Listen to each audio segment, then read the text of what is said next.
Welcome back, everyone, to the Bourbon Judge. Hope everyone's doing well. It's actually nice out today, so this is actually kind of nice that I have a chance to kind of film outside today, just to kind of change up a little bit, right? So, hey, Mother Nature gave us a warm day, so I'm embracing it.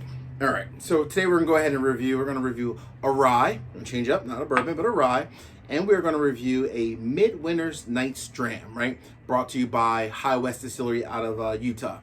So, a couple things I'll say about Midwinter's Nights Dram. Obviously, they're getting the name off of the whole Shakespeare play, Midwinter's Nights Dream, which is really cool. But when you think about High West Distillery, so a couple of things I'll say. Number one, if you recall back on episode 27, I reviewed its little brother, I guess you could say, almost in a way, Yippee-Ki-Yay. This one here. So I give a lot of great facts about High West and Yippee-Ki-Yay and so forth, but I won't spoil you. It was not a buy. So I told you, don't buy it. Save your $80. But again, that was that one. I try to judge, every single bourbon or rye completely separate. That one was not a buy. Again, who knows what this will be, right? But again, a couple of things just about High West. They make some ryes, they make a bourbon, and then obviously they have this one, which is supposed to be like the specialty one, which is, this is truly, so this one comes in at 98.6 proof. And this one, it's really their rendezvous rye, except for one major exception.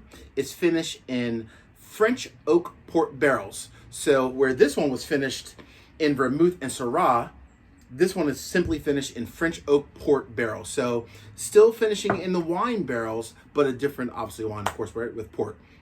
So we'll see whether or not if this one is a buy or a no buy. I'm hoping for a better experience, but I will say that I did listen to, I got feedback from one of the reviewers, someone who watches the channel, and say, hey, Bourbon Judge, I know you didn't like Yippee-Ki-Yay, but if you try Midwinter's Nights Dram, you will love it. So I said, okay, well, I spent $80 before. Is this one worth going out and spending $100? So I looked at different restaurants. I couldn't find it, to try to sample it. But I trust, people that view the channel and trust their judgment in bourbon and in ryes. So I went out and I bought a bottle. So here we are. So let's go ahead and pour this one real quick. So what can I tell you about this one? So, well, I guess the base of this one, Rendezvous Rye, is really a blend of two different ryes coming from MGP. Plus, they actually do, of course, they're a distillery. They do distill their own. So it's two different ryes that they actually blend together. One from MGP, one from themselves, from an age statement. They said that it's like 4 to 7 years, but they won't give the exact, but it is a blend of 4 to 7 years. Again, the difference of the Rendezvous rye versus this Midwinter's Nights Dram is the fact that this is finished in the port wine barrel. So this one costs $100. It's definitely up on the pricier side. So I was very hesitant in buying a bottle, to be very honest with you. But again, it was worth trying, so I wanted to kind of go ahead and try it out, right? So $100. It took me some time to kind of, find it, right? It wasn't at every single liquor store. It took me like maybe 5 or 6 stores before I found it. So I was like, let's give it a whirl. So I found it. All right, from a color standpoint, this is really dark, but obviously you got that port finish, so it makes it very nice and dark, which is lovely. Let's get into the nose. All right, so what comes out, I smell a ton of almost like apricot, some almost maybe a mix of either cherries or blueberries. I'm sorry, blackberries rather. Yeah, more like cherries, blackberries, some orange, a little bit of cinnamon. It smells really, really nice. The wine seems to really complement it, but not a ton. All right, folks, my favorite part about sipping bourbon, or in this case, a rye, is the sipping. So as we say, cheers.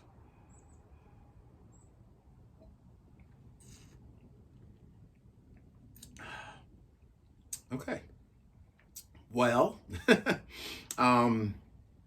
everything that I had in the nose transfers to the palate. So a little bit of orange, not a ton, but a little bit of orange, actually, almost like a burnt orange in a way.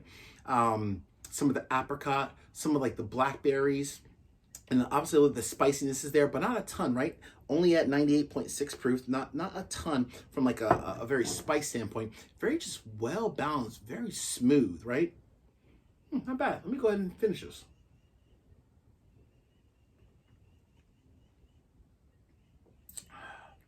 Wow. Folks, I'm always honest. You guys know me, right? As I will say, I was very hesitant to buy this. I was hesitant to the fact that the last one, the little brother, Yippee-ki-yay, cost me $80. And as you can tell, I have not drank this one yet since. This one, folks, the judgment is in. It's a buy. It's a buy all day long. At $100, this, I think, is a phenomenal rye. I think High West Distillery did a great job in finishing it in the port barrels. I think it tastes wonderful. The reason why I wasn't a fan of this one, again, kind of going back to episode 27, the vermouth in it, the finishing in the vermouth, rye is already dry and spicy to begin with. So finishing it in a vermouth barrel is a very dry type of like a grape, if you will, is almost just too much. Where this one is so well balanced. It takes the rye, it keeps it there, but it makes it very nice and light and sweet with a little subtle kind of going down burn, just enough to kind of remember it's a really good whiskey, right, that you're drinking. It's very nice compared to some others that are out there, like I think of like the Isaac Bowman, which is finished in a port barrel. You also have what am I thinking of? Whistle Pig, which also they're 12 years finished in some wine barrels. This is right there up with like the Whistle Pig. To me, this is really, really good. One that I highly recommend that you add to your collection flat out. I think it's really, really nice. And the last thing I would say, depending on what your preference is, I always prefer neat. I highly recommend that you try this neat. Again, it's only 98.6 proof, so it's right there in that between that, people that love, barrel proof, or people that are just maybe beginning and love more like the lower in the high 80s, early 90s, right? This is 98.6, so let's just call it 100. It's really, really good. Highly recommend that you guys try it. Please make sure you subscribe to the channel. Thank you for watching today's video, and I'll talk to you soon. See ya.